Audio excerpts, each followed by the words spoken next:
আসসালামু আলাইকুম ওয়া রাহমাতুল্লাহি ওয়া বারাকাতুহু। ইন্নাল হামদালিল্লাহ ওয়াসসালাতু ওয়াসসালামু আলা রাসূলিল্লাহ ওয়া বা'দ। সুপ্রিয় দর্শক শ্রোতা, কাছে দূরে, দেশে কিংবা প্রবাসে যে যেখানে বসে দেখছেন শুনছেন, নিউজ 24 এর প্রতিদিনের পরিবেশনা আলোকিত প্রতিদিন সবাইকে জানাই শুকরিয়া ও স্বাগত। আশা করছি মহান আল্লাহর রহমতে আপনারা সবাই ভালো আছেন। প্রিয় দর্শক, আপনারা জানেন যে এই অনুষ্ঠানে প্রতিদিন কোরআন সুন্নাহর আলোকে আলোকিত জীবন গড়ার নির্দেশনা দেওয়া হয়। নির্দেশনা দেন দেশের প্রাজ্ঞ, বিজ্ঞ ও অভিজ্ঞ ইসলামিক স্কলাররা। সেই ধারাবাহিকতায় আজও আমরা আমন্ত্রণ জানিয়েছি দেশের একজন বিশিষ্ট ইসলামী চিন্তাবিদকে। আজ আমাদের সঙ্গে যোগ দিয়েছেন সায়েন্স ল্যাবরেটরি কেন্দ্রীয় জামে মসজিদের সম্মানিত খতিব মুফতি শামসুদ্দোহা আশরাফি। আসসালামু আলাইকুম রহমতুল্লাহি। ওয়ালাইকুম আসসালাম রহমতুল্লাহি ওয়া বারাকাতুহু। শাইখ কেমন আছেন? আলহামদুলিল্লাহ, আপনারা কেমন আছেন? আলহামদুলিল্লাহ। প্রিয় দর্শক, আজ আমরা যে বিষয়ে কথা বলবো সেটি হলো বৃক্ষ বনায়নে পৃথিবীর ভারসাম্য। এই পৃথিবীকে ভারসাম্য রক্ষার জন্য আল্লাহ রাব্বুল আলামিন বিভিন্ন উপাদান দিয়েছেন। তার মধ্যে অন্যতম হলো বৃক্ষ এবং সৃষ্টিগতভাবে ব্যাপক পরিমাণ বনাঞ্চল। এই বনাঞ্চল এবং বৃক্ষ যদি নিধন করা হয় তাহলে এর ভারসাম্য ব্যাহত হবে এবং ভারসাম্য রক্ষা করা কঠিন হয়ে পড়বে। এর ফলে পৃথিবীতে নানা ধরনের পার্শ্ব প্রতিক্রিয়া দেখা দিতে বাধ্য। হয়তো গরমকালে গরম বেড়ে যাবে, নচেত শীতকালে শীত বেড়ে যাবে।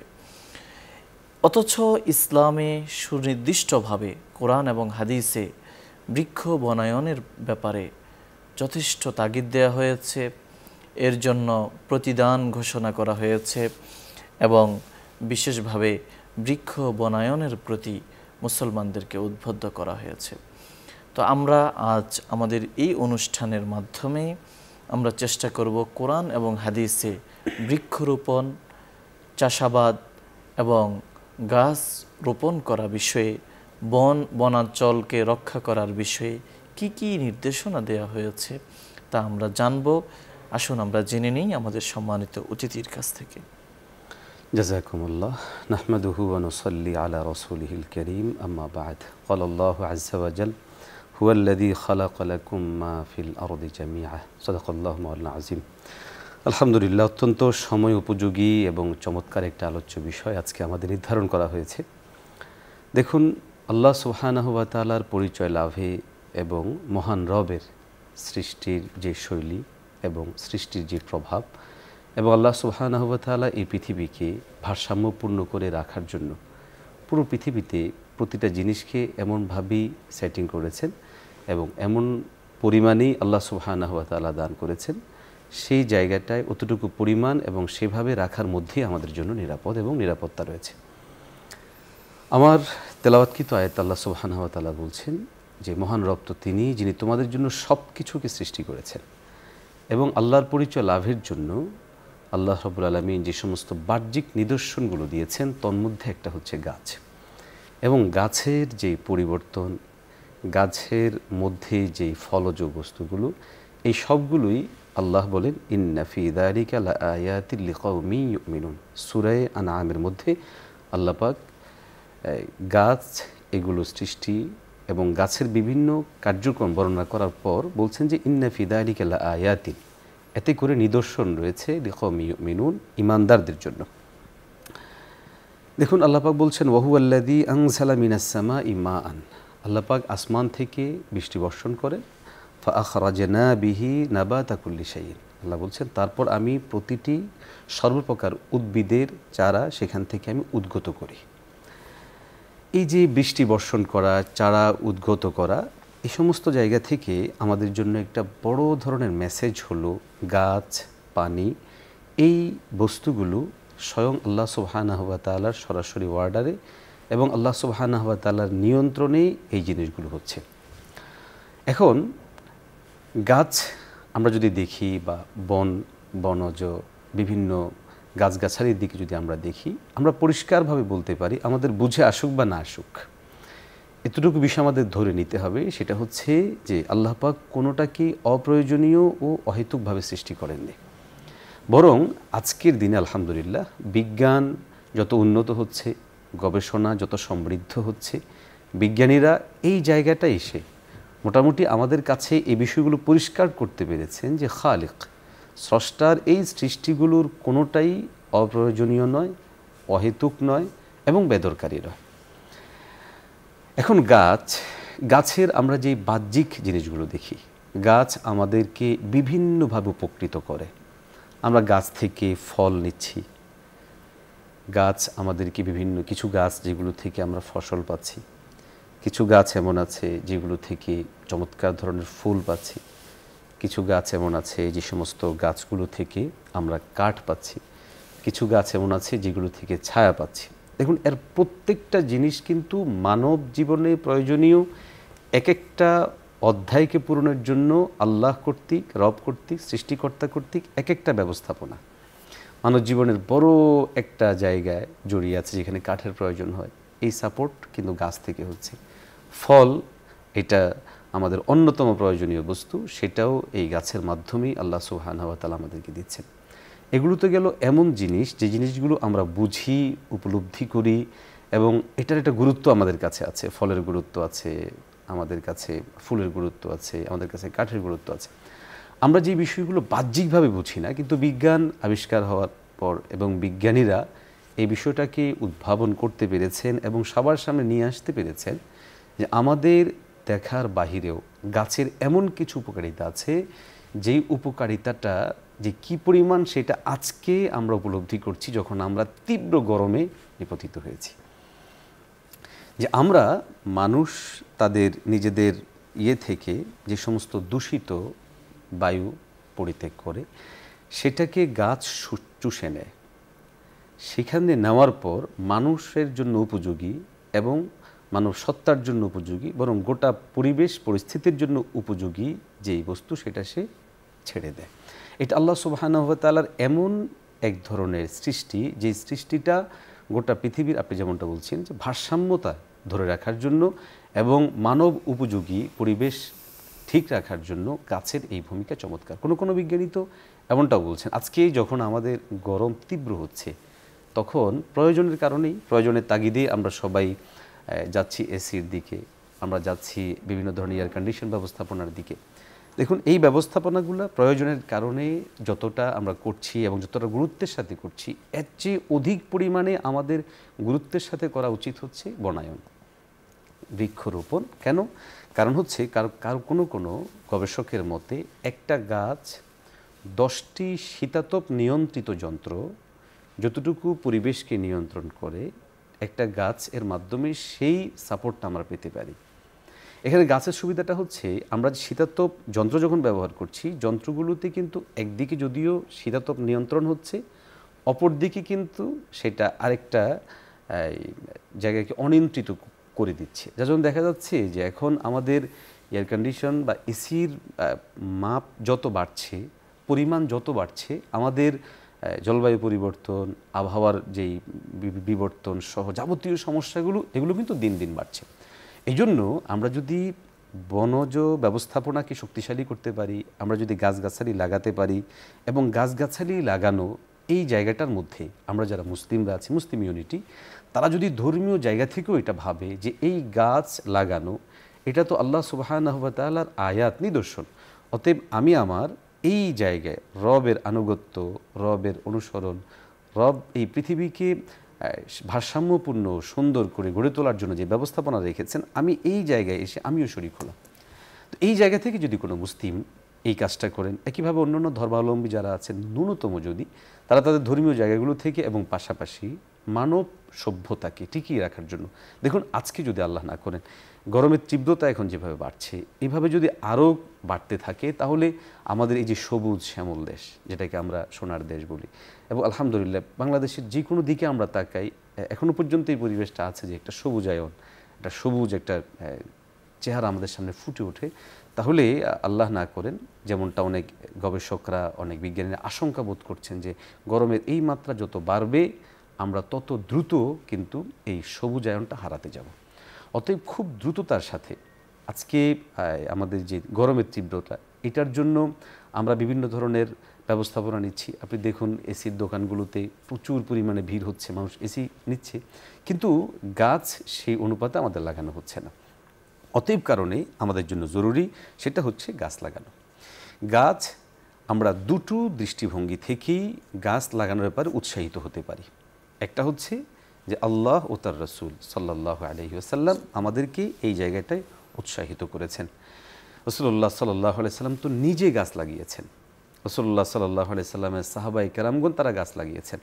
এমনকি রাসূলুল্লাহ সাল্লাল্লাহু আলাইহি সাল্লাম তার বিভিন্ন হাদিসের গ্রন্থগুলোতে সাদাকাতুন জারিয়া, অর্থাৎ যেই সাদাকাটা প্রবাহমান থাকবে, তিনি হয়তো মারা যাবেন কিন্তু মারা যাওয়ার পরেও এই সাদাকাটা প্রবাহমান থাকবে, এর মধ্যে উল্লেখযোগ্য হচ্ছে গারসুল আশজার, যিনি গাছ লাগাবেন, বৃক্ষরোপণ করবেন, তার জন্য এটা একটা সাদাকায়ে জারিয়া হবে। একটা মানুষ একটা গাছ থেকে নিজে যেই যেই জায়গাগুলো থেকে সে উপকৃত হয়, সেই জায়গাগুলোতে যেমন তার ব্যক্তির উপকার হচ্ছে, আবার এই বস্তু দিয়ে যখন আরেকজন উপকৃত হবে ওই পুরোটাই তার সাদাকা হিসেবে, সাদাকায়ে জারিয়া হিসেবে আল্লাহ সুবহানাহু ওয়া তাআলা লিখে দেবেন। মজার ব্যাপার হলো হাদিস শরীফের মধ্যে তো রাসূলুল্লাহ সাল্লাল্লাহু আলাইহি ওয়াসাল্লাম এতটুকু বলছেন যে কেউ যদি গাছ লাগায় আর সেই গাছ থেকে যদি কেউ ফল চুরি করে নেয় অথবা যদি গাছের কোনো অংশ সে চুরি করে নেয়, তো চুরি করাটা উপযুক্ত, চুরি করলো অপরাধ করলো, কিন্তু যিনি গাছ লাগিয়েছেন আল্লাহ তাআলার পক্ষ থেকে এই যে সে চুরি করে নিয়তটা উপকৃত হয়েছে, সে উপকারের একটা সওয়াব সে পেয়ে যাবে।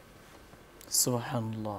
অতএব আমরা যদি সারমর্ম বলি তাহলে বলতে পারি যে গাছ লাগানোর উৎসাহ প্রাপ্তির জন্য যতটুকু নির্দেশনা, যতটুকু দিক নির্দেশনা দরকার কালামুল্লাহ থেকে আমরা এটা পরিষ্কার পাচ্ছি, হাদিসে রাসূল সাল্লাল্লাহু আলাইহি ওয়াসাল্লাম থেকে পরিষ্কার পাচ্ছি। রাসূলুল্লাহ সাল্লাল্লাহু আলাইহি ওয়াসাল্লাম সহিহ বুখারী শরীফের মধ্যে হাদিস আসছে, হাদিস নাম্বার 2320, প্রিয় রাসূল সাল্লাল্লাহু আলাইহি ওয়াসাল্লাম বলেন, মা মিন মুসলিমিন ইয়াগরিসু গারসান আও ইয়াজরাউ যারআন ফায়াকুলু মিনহু তায়রুন আও ইনসানুন আও বাহিমাতুন ইল্লা কানা লাহু বিহি সাদাকা। রাসূলুল্লাহ সাল্লাল্লাহু আলাইহি ওয়াসাল্লাম বলেন, কোনো মুসলিম যদি সে গাছ লাগায় অথবা কোনো ফসল সে বনে, তাহলে সেই ফসল থেকে মানুষ অথবা পাখি অথবা পশু তারা যারাই ওখান থেকে ভক্ষণ করবে, খাবে, উপকৃত হবে, তাহলে সেটা ইল্লা কানা লাহু বিহি সাদাকা, তাহলে সেটা ওই ব্যক্তির জন্য সাদাকা হয়ে যাবে। তাহলে বোঝা যাচ্ছে যে বৃক্ষরোপণটা এটা একজন ব্যক্তির জন্য সাদাকা, এবং রাসূলুল্লাহ সাল্লাল্লাহু আলাইহি ওয়াসাল্লামের এটা একটা পরিষ্কার নিদর্শন, পরিষ্কার নির্দেশনা। আর গাছ এটা আল্লাহ পাকের বিশেষ একটা নির্দেশনা, আল্লাহ পাকের বিশেষ একটা নিদর্শন, যেটার মাধ্যমে আমরা আল্লাহকে চিনতে পারি। হাদিস শরীফের মধ্যে প্রিয় রাসূল সাল্লাল্লাহু আলাইহি ওয়াসাল্লাম আরও বলেছেন, যেমনটা আমি একটু আগে বলেছিলাম, সেটা হচ্ছে যে নবী সাল্লাল্লাহু আলাইহি ওয়াসাল্লাম বলেন, মা মিন মুসলিমিন ইয়াগরিসু গারসান ইল্লা কানা মা উকিলা মিনহু লাহু সাদাকা ওয়া মা সুরিকা মিনহু লাহু সাদাকা।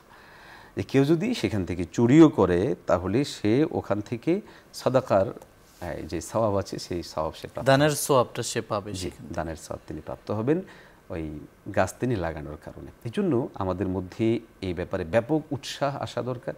সবচেয়ে বড় কথা, আমি নিজে বাঁচব।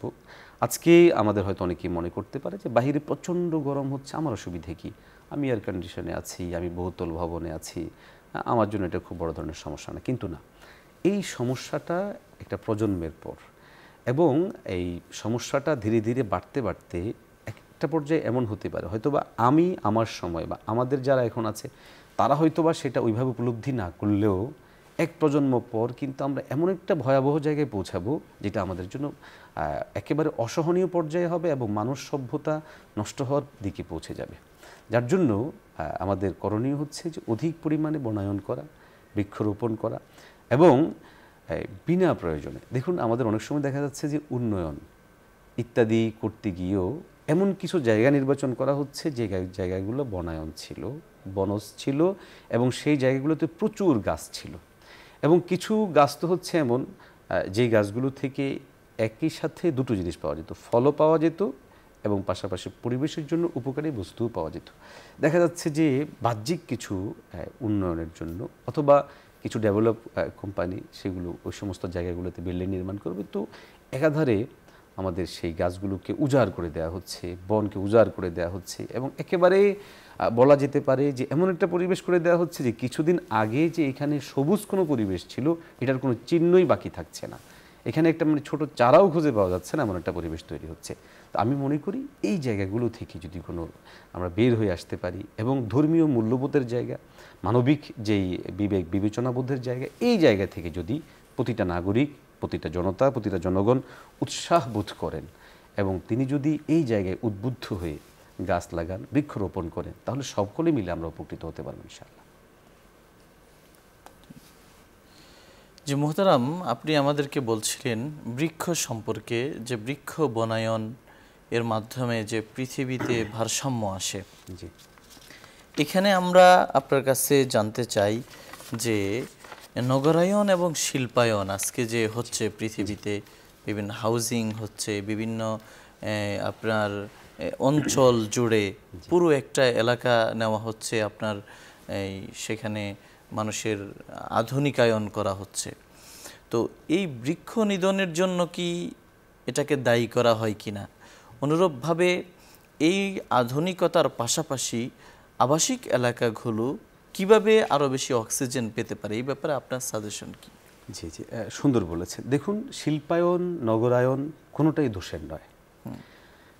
সভ্যতা উন্নতির জন্য এবং জনতার আবাসন বৃদ্ধির জন্য এবং বিভিন্ন ব্যবস্থাপনা গড়ে তোলার জন্য যদি সেখানে বিভিন্ন রেসিডেন্সিয়াল এরিয়াগুলো গড়ে তোলা হয়, সেটা অবশ্যই প্রশংসা। কিন্তু সেই রেসিডেন্সিয়াল এরিয়াগুলো যখন প্ল্যান তৈরি করা হয়, প্ল্যানিংয়ে আমাদের এই বিষয়টা অবশ্যই রাখা জরুরি। সেটা হচ্ছে যে এখানকার আবহাওয়া, এখানকার পরিবেশ পরিস্থিতি, এখানকার জলবায়ু, এই পুরো বিষয়গুলো ভারসাম্যপূর্ণ কিভাবে থাকবে সেই অনুপাতে সেখানে প্ল্যান করা উচিত এবং সেই প্ল্যানিংয়ের মধ্যে বড় একটা অংশ জুড়ে অবশ্যই বৃক্ষরোপণের কর্মসূচি ইত্যাদি থাকা উচিত। যখন এই পরিকল্পিত নগরায়ন করা হবে, আজকে আমাদের সমস্যাটা কি? দেখুন, এখানে ভুল বোঝাটা ঠিক হবে না। নগরায়ন দোষের নয়, নগরায়ন আপনাকে করতেই হবে, কিন্তু নগরায়নটা যেন পরিকল্পিত হয়, রুলস মেনটেন করে হয় এবং সেই জায়গাটা যেন ন্যূনতম যে সমস্ত রুলসগুলো থাকে সেগুলো মানার মতো পরিবেশ থাকে। এখন দেখা যাচ্ছে যে আমাদের নগরায়নগুলোতে যেটা হচ্ছে সেটা হচ্ছে যে বিল্ডিংগুলো নির্মাণ হচ্ছে, নির্মাণের জন্য নির্মাণকালীন সময়ের যে সমস্ত নীতিমালাগুলো আছে, একদিকে সেগুলোকে কোনোরূপ কেয়ার করা হচ্ছে না, সেগুলোকে এই জায়গায় নষ্ট করা হচ্ছে অনেক সময়। আবার দেখা যাচ্ছে যে নগরায়ন করতে গিয়ে যে অর্থাৎ প্রয়োজনে কথার কথা যে গাছগুলো ছিল সেগুলোকে কাটতে হয়েছে, আবার যে গাছ লাগানো, অথবা নগরায়ন করাকালীন সময়টাতেই আমাদের যে রাস্তা অথবা বিল্ডিং এগুলো নির্মাণকালীন সময়ে যেই ম্যাপ, সেই ম্যাপটাকে এমনভাবেই করা উচিত যেন গাছগাছালি ইত্যাদি কম কাটা পড়ে। যদি কাটতেই হয় তাহলে এর বিকল্প বা এর জায়গায় আরও কিছু জিনিসকে নিয়ে আসা, এই বিষয়গুলো আমাদের জন্য খুব জরুরি। দেখুন, আমরা তো আমাদের ভূখণ্ড একাধিক দেশ বা বিভিন্ন জায়গায় আপনারও যাওয়ার সুযোগ হয়েছে, আমাদেরও হয়েছে।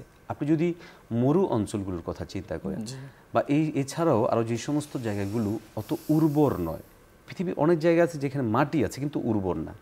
আমাদের আলহামদুলিল্লাহ এই 56,000 বর্গ মাইলটা কিন্তু একদিকে মাটিও আছে, আরেকদিকে উর্বরতাও আছে।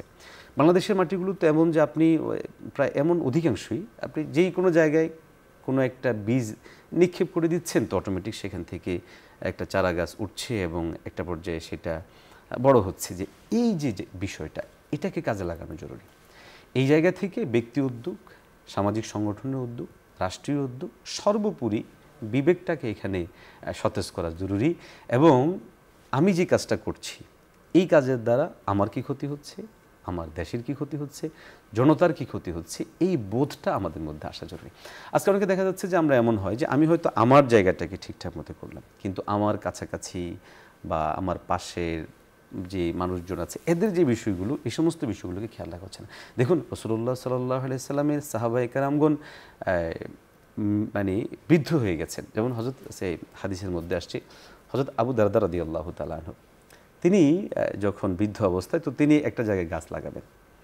তো গাছ লাগানো অবস্থার মধ্যে এক লোক এসে বলতেছে, আপনি বুড়া হয়ে গেছেন, তো আপনি গাছ লাগাবেন। তো তিনি তখন হেসে বলেছিলেন যে, দেখো, আমি রাসূলুল্লাহ সাল্লাল্লাহু আলাইহি ওয়াসাল্লামকে বলতে শুনেছি যে কেউ যদি গাছ লাগায় আর সেই গাছ থেকে যদি মানুষ উপকৃত হয় অথবা পশু উপকৃত হয়, তাহলে আল্লাহ সুবহানাহু ওয়া তাআলার পক্ষ থেকে তিনি সাদকা করলে, দান করলে যে সওয়াব পাবেন, সেই সওয়াব তিনি প্রাপ্ত হবেন। সুবহানাল্লাহ। তাহলে বয়োবৃদ্ধ অবস্থাতেও তিনি এই কাজটা করেছেন এবং তিনি উৎসাহিত হয়েছেন যে আমি গাছ লাগাবো। আমি কেন লাগাবো না, কারণ আমি তো সওয়াব উদ্দেশ্য, সওয়াব প্রাপ্তির জন্য। দেখুন, একদিকে তিনি সওয়াব পেয়ে গেলেন, আরেকদিকে তিনি বাহ্যিকভাবে মানুষের জন্য উপকৃত করলেন। আমি যে কথা আপনাকে বলেছিলাম সেটা হচ্ছে যে নগরায়নের জন্য রাষ্ট্র যদি এবং রাষ্ট্রীয় ব্যবস্থাপনার যে কানুনগুলো আছে সেগুলোকে পুরোপুরিভাবে মেনটেন করা হয় এবং এই জায়গাটা যদি জনতাকে উৎসাহিত করা হয়, যেমন আপনি যদি হাদিস শরীফের মধ্যে দেখেন, রাসূলুল্লাহ সাল্লাল্লাহু আলাইহি ওয়াসাল্লাম একটা রুলস জারি করলেন, মান আহিয়া আরদান মাইতাতান ফাহিয়া লাহু। তোমাদের মধ্যে কেউ যদি কোনো পতিত জমিন যেগুলো আছে সেগুলোকে আবাদ করো, সেটা তাহলে তোমার।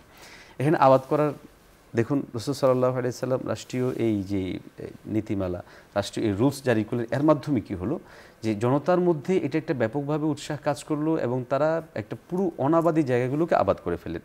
আজকে আমাদের যে শিল্পায়ন, যে নবতৎপরতা যেটা, এতে করে দেখা যাচ্ছে যে অনেক এরিয়া জনগণ থাকার অনুপযুক্ত হিসেবে প্রমাণিত হচ্ছে। শিল্পনগরী, শিল্পায়নের ব্যাপকতা কেন হবে?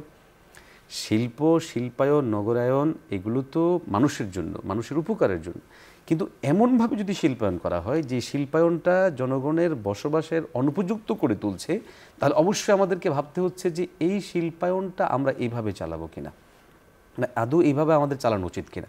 আজকে আমাদের শিল্প ব্যবস্থার বড় একটা সমস্যা হচ্ছে তাদের বর্জ্যগুলোকে অপসারণের জন্য বেছে নিচ্ছে হচ্ছে নদীগুলোকে। এই জন্য খুব নদীর কাছাকাছি জায়গাগুলোতে অধিকাংশ বড় বড় শিল্প কারখানাগুলো গড়ে উঠছে।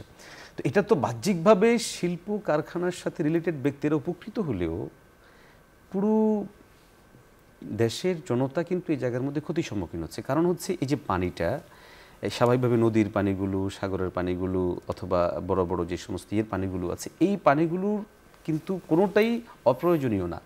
এটা আপনি আমি হয়তোবা আমার নিজের প্রয়োজনে না লাগলেও কিন্তু এগুলোর মাধ্যমে আল্লাহ পাক এই যে মাখলুকাতের বিভিন্ন প্রয়োজন পূরণে এগুলোর বড় ধরনের একটা সহযোগিতা করে নিচ্ছেন। তো আমাদের দেখা যাচ্ছে যে আপনি শিল্পায়ন বলেন অথবা নগরায়ন বলেন, দুটোতেই একদিকে ন্যূনতম আমাদের যে সমস্ত রাষ্ট্রীয় রুলসগুলো আছে সেগুলো মেনটেন করা হচ্ছে না, আর দ্বিতীয়ত হচ্ছে যে আমি তো সেরে গেলাম, মানে আমার তো যথেষ্ট হলো, এখানে আরেকজনের কি ক্ষতি হলো বা আরেকজনের জায়গা থেকে লক্ষ্য হলেন ওই জায়গাটা আর খেয়াল রাখা হচ্ছে না, ফলে এটা ক্ষতি হচ্ছে।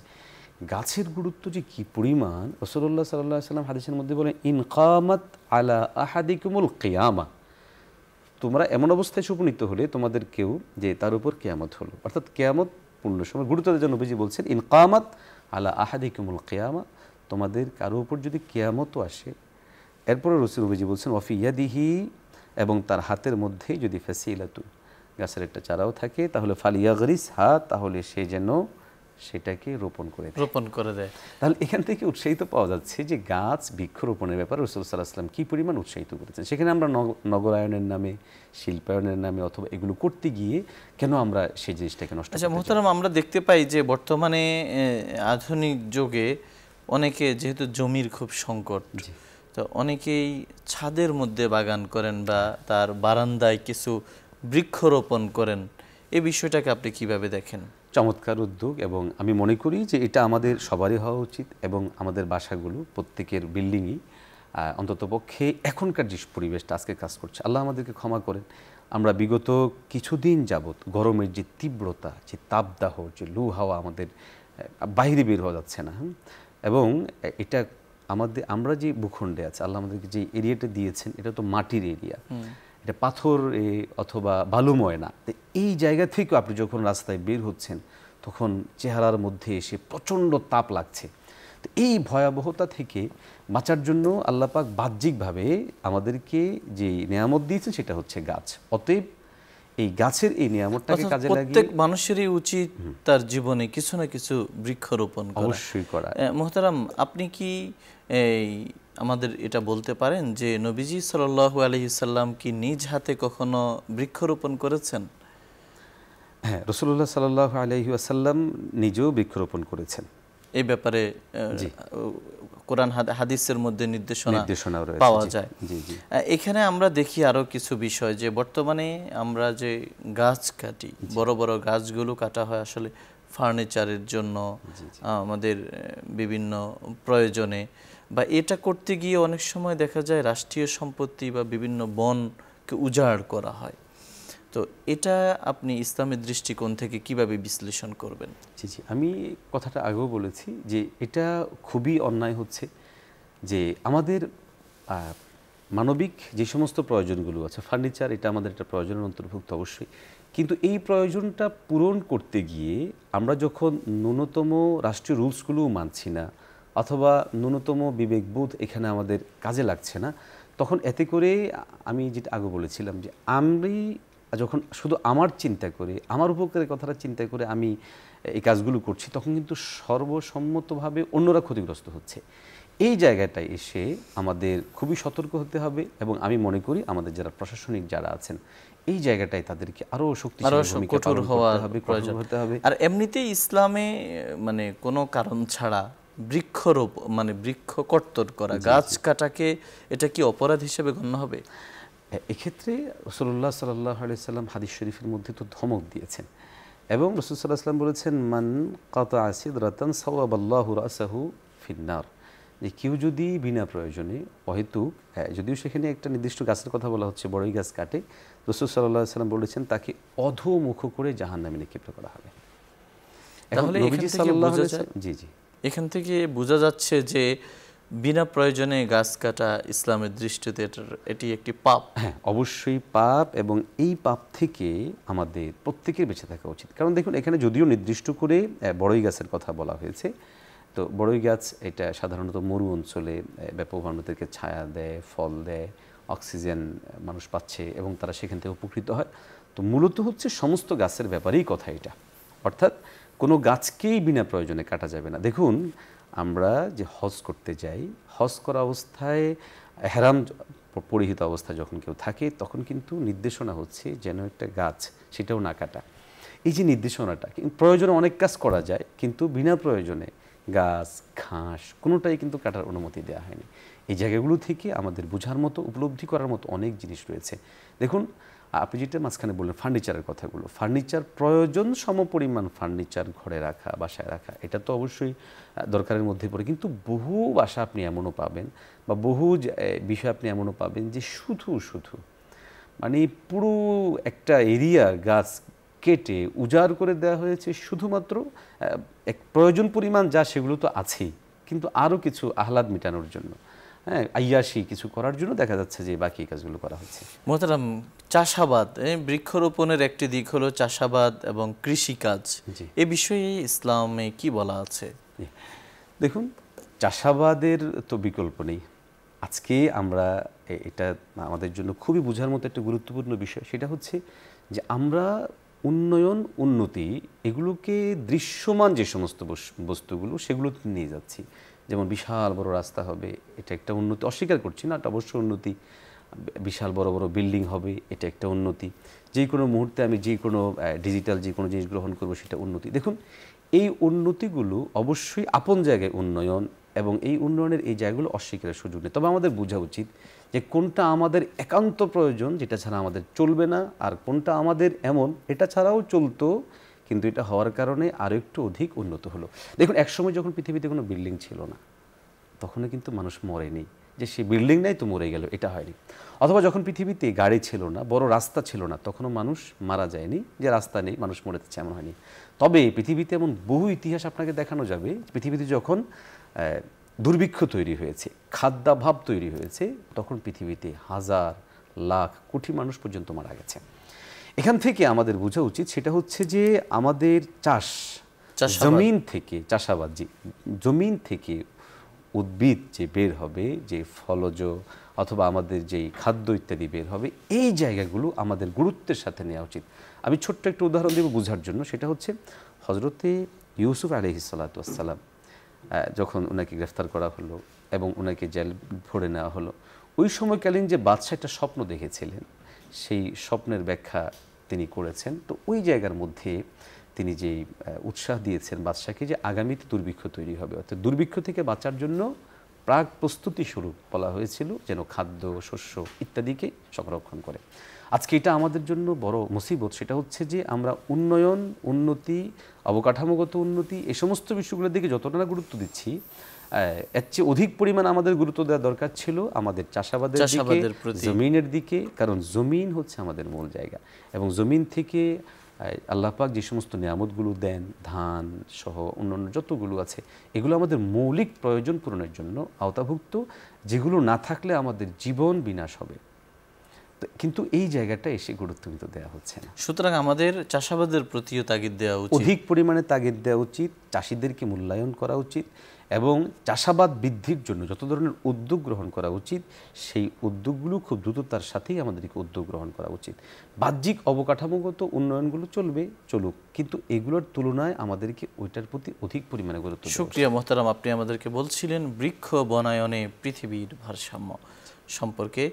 প্রিয় দর্শক, এই আলোচনা থেকে আমরা যে বিষয়গুলো আজ জানতে পেরেছি তা হলো ইসলামে বৃক্ষরোপণ ও বনায়নের প্রতি বিশেষভাবে তাগিদ দেয়া হয়েছে। নবীজি সাল্লাল্লাহু আলাইহি ওয়াসাল্লাম নিজেও বৃক্ষরোপণ করেছেন। কোরআনে আল্লাহ রাব্বুল আলামিন বৃক্ষরোপণকে তার নিজের মহা কুদরতের নিদর্শন বলে উল্লেখ করেছেন, এবং নবীজি সাল্লাল্লাহু আলাইহি ওয়াসাল্লাম এই গাছ রোপণকে সাদকায়ে জারিয়া বা প্রবাহমান দান হিসাবে স্বীকৃতি দিয়েছেন। এর পাশাপাশি বৃক্ষ লাগানো বা গাছ লাগানোকে ইসলামে ধর্মীয় দৃষ্টিকোণ থেকে একটি প্রত্যেক নাগরিকের দায়িত্ব হিসাবে স্বীকৃতি দিয়েছে। আমরা বর্তমানে শিল্পায়ন, নগরায়নের যুগে আমাদের হয়তো অত বেশি জায়গা নেই, কিন্তু আমরা চাইলে আমাদের ছাদে, আমাদের বারান্দায়, আমাদের কক্ষে আমরা কিছু কিছু বৃক্ষ আমরা রাখতে পারি, রাস্তার পাশে আমরা বৃক্ষরোপণ করতে পারি। আমাদের প্রতিটি বৃক্ষরোপণ, আমাদের রোপিত বৃক্ষ, সেটার থেকে যদি আমরা উপকৃত নাও হতে পারি, কোনো মানুষও যদি উপকৃত হয়, কোনো পশু পাখিও যদি উপকৃত হয়, এর বিনিময়ে আল্লাহর কাছে সৎকার সওয়াব পাওয়া যাবে। এবং আজকে আমাদেরকে আমাদের অতিথি যেই নির্দেশনা দিয়েছেন সেটা হলো যে ঘরে প্রয়োজনের অতিরিক্ত কাঠজাত ফার্নিচার রাখা যাবে না, বরং না রেখে এর বিকল্প কোনো অবলম্বন গ্রহণ করা উচিত। এবং বন উজাড় করা এটা কিছুতেই কাম্য নয়, এটা আমাদের পরিবেশের ভারসাম্যের জন্য ক্ষতিকর। এর পাশাপাশি তিনি আমাদেরকে হাদিসের আলোকে বিশ্লেষণ করেছেন যে বিনা প্রয়োজনে যদি কোনো ব্যক্তি বৃক্ষ নিধন করে, কোনো ব্যক্তি যদি গাছ কাটে, তাহলে এটা তার জাহান্নামে যাওয়ার কারণ হিসাবে দাঁড়াবে, এবং বিনা প্রয়োজনে বৃক্ষ নিধন ইসলামের দৃষ্টিতে পাপ। সুতরাং এই আলোচনাকে সামনে রেখে আমরা আমাদের পরবর্তী পদক্ষেপ এবং জীবন গঠনের জন্য পাথেয় হিসাবে এটাকে গ্রহণ করব। মহান আল্লাহ আমাদেরকে তৌফিক দান করুন। প্রিয় দর্শক, আলোচনার এই পর্যায়ে আমরা সংক্ষিপ্ত মুনাজাতে অংশগ্রহণ করব। আপনারা চাইলে আমাদের সঙ্গে মুনাজাতে শামিল হতে পারেন। আলহামদুলিল্লাহি রাব্বিল আলামিন, ওয়াসসালাতু ওয়াসসালামু আলা আশরাফিল আমবিয়াই ওয়াল মুরসালিন ওয়া আলা আলিহি ওয়া সাহবিহি আজমাইন। اللهم لا أحصي ثناء عليك أنت كما أثنيت على نفسك. اللهم إنا نسألك بأن لك الحمد لا إله إلا أنت المنان بديع السماوات والأرض يا ذا الجلال والإكرام يا حي يا قيوم يا رب العالمين. আমরা যে বিষয়ে আলোচনা করেছি, আলোচনা শুনেছি, বৃক্ষ বনায়নে পৃথিবীর ভারসাম্য, আল্লাহ পৃথিবীকে ভারসাম্যপূর্ণ করে দিন, আমাদের দেশের আবহাওয়াকে অনুকূল করে দিন। আল্লাহ প্রকৃতির যেই আল্লাহ প্রতিশোধ থেকে আমাদেরকে রক্ষা করুন। আল্লাহ কোরআন হাদিসের মধ্যে আমাদের জীবন, ইহকালীন পরকালীন জীবন যেভাবে সুন্দর হবে, যেভাবে সুন্দর জীবন আমরা গঠন করতে পারবো, তার সবিস্তারে নির্দেশনা দেয়া আছে। সেই নির্দেশনাগুলোকে আমরা আমাদের জীবনে বাস্তবায়িত করার তৌফিক দান করুন। ইয়া রাব্বুল আলামিন, আমাদের জীবনকে আপনি শান্তিময় করে দিন। আল্লাহ প্রশান্তির ছায়ায় আমাদেরকে আশ্রয় দান করুন। আল্লাহ আপনার রহমতের কোলে আমাদেরকে ঠাঁই করে দিন। আল্লাহ আপনার রহমতের চাদরে আমাদের জড়িয়ে নিন। ইয়া রাব্বুল আলামিন, আমাদের জীবনকে ক্ষমার চাদরে মুড়িয়ে নিন। আল্লাহ আমাদের জীবনের জানা অজানা, ইচ্ছা অনিচ্ছায়, প্রকাশ্যে গোপনে, দিনে রাতে আলোতে কিংবা অন্ধকারে করা গুনাহগুলো আপনি মাফ করে দিন। আমরা স্মরণ করছি আমাদের পূর্বপুরুষের কথা। আল্লাহ আমাদের মা বাবা, দাদা দাদি, নানা নানি, শ্বশুর শাশুড়ি, আত্মীয় স্বজন, প্রিয়জন, আপনজন, হিতাকাঙ্ক্ষী শুভাকাঙ্ক্ষী, বন্ধু বান্ধব, পরিচিত অপরিচিত, কলিগ, ছাত্র ভাই, বন্ধু ভাই, আল্লাহ যতজন রয়েছেন আল্লাহ সবাইকে আপনি মাফ করে দিন।